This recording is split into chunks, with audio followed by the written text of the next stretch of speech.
सर्वश्रेष्ठ होगा और ये पहला होगा। व्यवस्था जो है शुद्ध भोजन की ओर चली जाएगी। सरकार शुद्ध जल दे रही है। महत्वपूर्ण कदम होगा क्योंकि इस यज्ञ के माध्यम से हम लोग ये जन क्रांति लाना चाहते हैं। लोगों को एक जगाने का अवसर गौ माता के इस प्रेम के लिए। धान कटाई के बाद उस पैरा को अगर इकट्ठा कर लेते अपने गांव में और अपने गांव के गाय को अपने ही गांव में रख लेते। गौ संरक्षण और संवर्धन के लिए आज देश भर में प्रदेशव्यापी आंदोलन किया जा रहा है। कहीं पर चक्का जाम देखने को मिलता है तो कहीं पर धरना प्रदर्शन देखने को मिलता है। लेकिन कवर्धा के घुघरी खुर्द में आज से एक धार्मिक अनुष्ठान किया जा रहा है ताकि गौ वंश की गौ माताओं की संरक्षण और संवर्धन एक उचित दिशा में, एक नई दिशा में किया जा सके। आज उसका भूमि पूजन भी किया गया है। क्या कुछ कार्यक्रम है और किस तरीके से गौवंश की सुरक्षा के लिए इस धार्मिक अनुष्ठान का आयोजन किया जा रहा है, मैं सीधे बात करता हूँ। महाराज जी, बहुत महत्वपूर्ण कार्यक्रम होने वाला है। पूरे छत्तीसगढ़ में इस तरीके का पहला आयोजन होगा जहाँ पर सुरुचि महायज्ञ का आयोजन कराया जा रहा है। सर्वश्रेष्ठ होगा और ये पहला होगा। इसके आगे की बात तो परमात्मा जाने, मगर सरकार को विशेष ध्यान देना पड़ेगा इस पे, गौ माता के लिए। और गौ से क्या है, गाय का दूध यदि बच्चों को पिलाया जाएगा तो बीमारी से वो अपने आप अलग हो जाएगा। अगर गाय के दूध, दही, घी का उपयोग यदि व्यक्ति करेगा तो आधे से ज्यादा बीमारियां अपने आप नष्ट हो जाएंगी।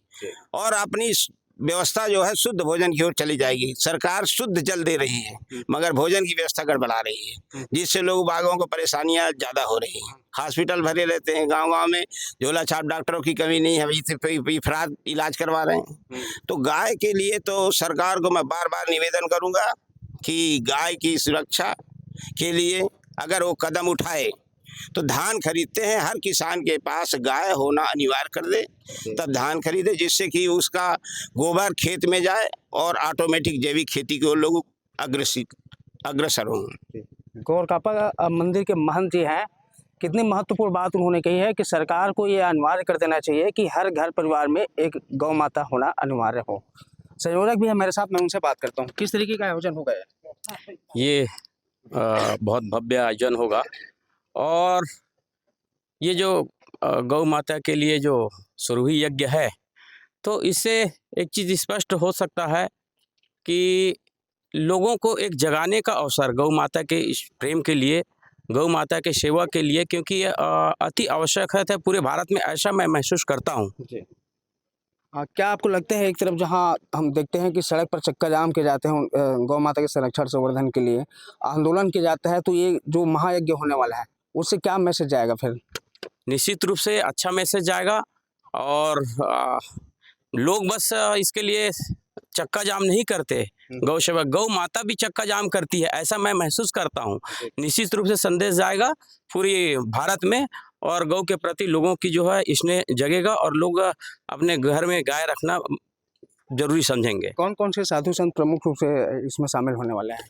चित्रकूट से कामतगिरी स्वामी रामस्वरूपानंद जी महाराज रहेंगे और हरिद्वार से मुख्य केंद्रीय प्रभारी स्वामी परमार्थ देव जी रहेंगे, जो योग कराएंगे यहाँ।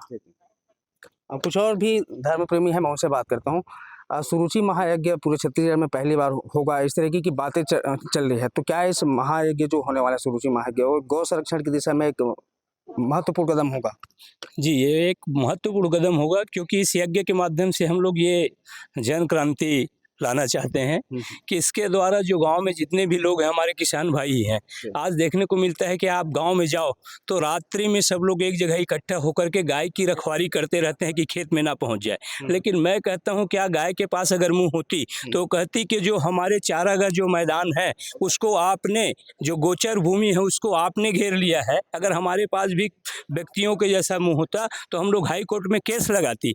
और शायद ऐसा लगता है कि अगर जो हम लोग रखवाली करने के लिए रात को भिड़े रहते हैं वो रखवाली ना करके अपने गांव में ही उतने जितने गांव में पैरा होता है, जैसे महाराज जी बता रहे थे, धान कटाई के बाद उस पैरा को अगर इकट्ठा कर लेते अपने गांव में और अपने गांव के गाय को अपने ही गांव में रख लेते तो शायद उससे संरक्षण हो जाता। सरकार तो इस दिशा में काम करेगी ही या नहीं करेगी ये तो अलग विषय है। क्या सरकार हमें खाना नहीं देगी या सरकार हमें चावल नहीं देती थी तो क्या हम भोजन नहीं करते थे? क्या सरकार ये नहीं करेगी तो क्या गौ माता की रक्षा हम लोग नहीं कर सकते? इसलिए हम सब लोगों का परम कर्तव्य है कि गौ माता का रक्षा करें और इसी के लिए ही इस यज्ञ के माध्यम से गणेश तिवारी जी जो ये यज्ञ करा रहे हैं, इस यज्ञ के माध्यम से आसपास के 10, 15, 20 गांव में ये जन क्रांति फैलेगी। धीरे धीरे धीरे धीरे ये क्रांति फैलेगी और गौ माता की रक्षा होगी, क्योंकि गौ माता के ही रक्षा से कि गाय कटाई के चाम बिकै और गर्भ निरोधक गोली बिकाई, पाप प्रचंड बढ़े जग में योजना ऑपरेशन लूप लगाई, चोर घुसखोर बढ़े संग्रह, यही कारण देश के अन्न विदाई, और दया करिए श्री राम प्रभु न तो भारत देश रसातल जाई।